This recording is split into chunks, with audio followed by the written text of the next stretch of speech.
Assalamualaikum warahmatullahi wabarakatuh. Bismillahirrahmanirrahim. Hai teman-teman, apa kabar semuanya? Semoga teman-teman sehat selalu. Teman-teman, perkenalkan nama saya Azra Faira dari SDT Darul Ihsan Pontianak. Kali ini Azra akan menyampaikan tentang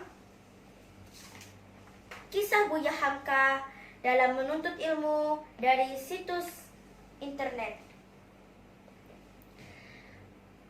Sebelum kita mulai, kita baca basmalah dulu yuk. Bismillahirrahmanirrahim.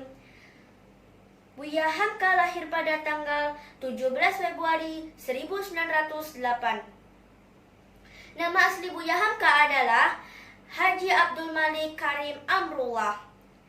Beliau adalah seorang jurnalis yang berbakat dan sangat mencintai sejarah. Sebelum menjadi ulama besar, beliau sangat susah. Hamka kecil sangat gemar membaca buku dan mencintai buku. Ia rela menjadi tukang sapu perpustakaan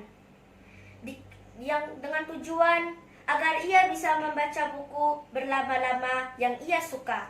Pada usia 12 tahun, Hamka menyampaikan niatnya untuk merantau menuntut ilmu di Pulau Jawa.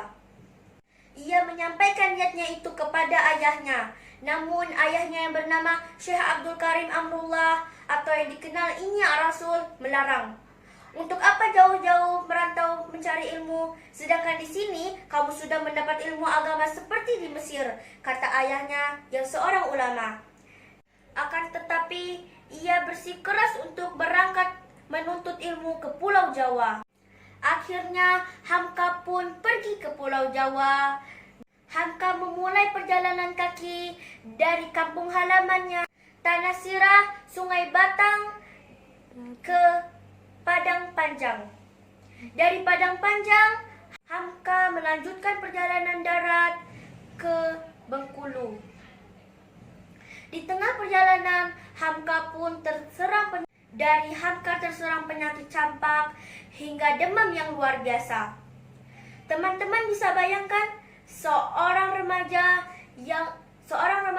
seorang diri dalam perjalanan terserang penyakit mengantarkan kembali ke meninjau dengan selamat. Tentu sangat menderita. Dalam penderitaannya itu, akhirnya datanglah seorang dermawan yang baik hati yang mau menolongnya, mengantarkan kembali ke meninjau dengan selamat.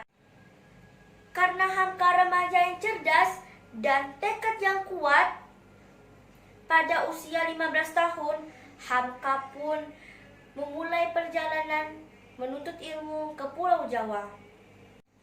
Setiba di Pulau Jawa, Hamka pun bertemu salah satu murid ayahnya yang terpintar, yaitu A.R. Sultan Mansur. Dari beliau inilah akhirnya Hamka pun bisa bertemu tokoh-tokoh yang diimpikannya, yaitu H.O.S. Cokro Aminoto, Kyai Haji Ahmad Dahlan, dan lain-lainnya.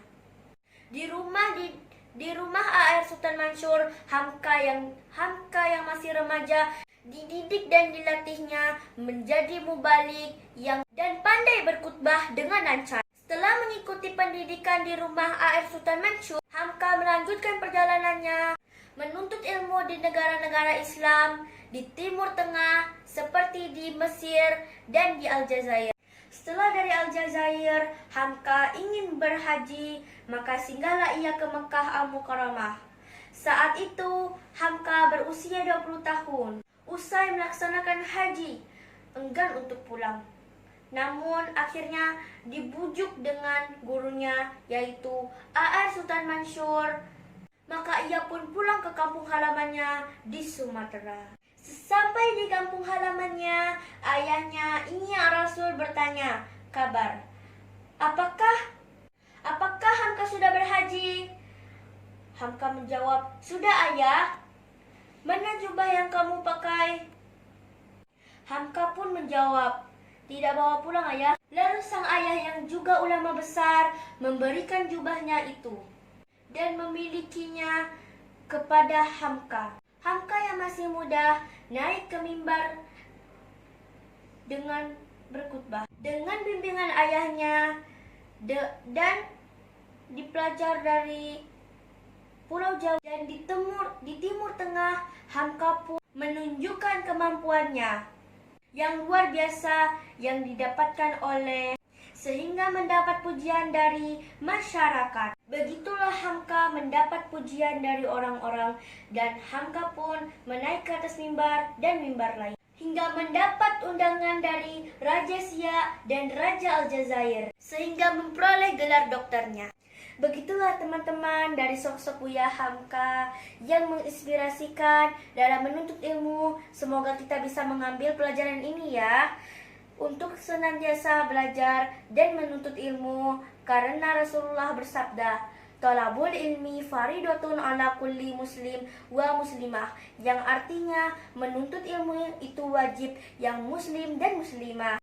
Sekian dari Azra, semoga bermanfaat bagi teman-teman. Jangan lupa sholat dan mengaji ya teman-teman, serta rajin belajar dan jangan lupa dan tetap semangat dalam menuntut ilmu. Sampai bertemu di lain kesempatan. Wabillahi taufiq walhidayah. Wassalamualaikum warahmatullahi wabarakatuh.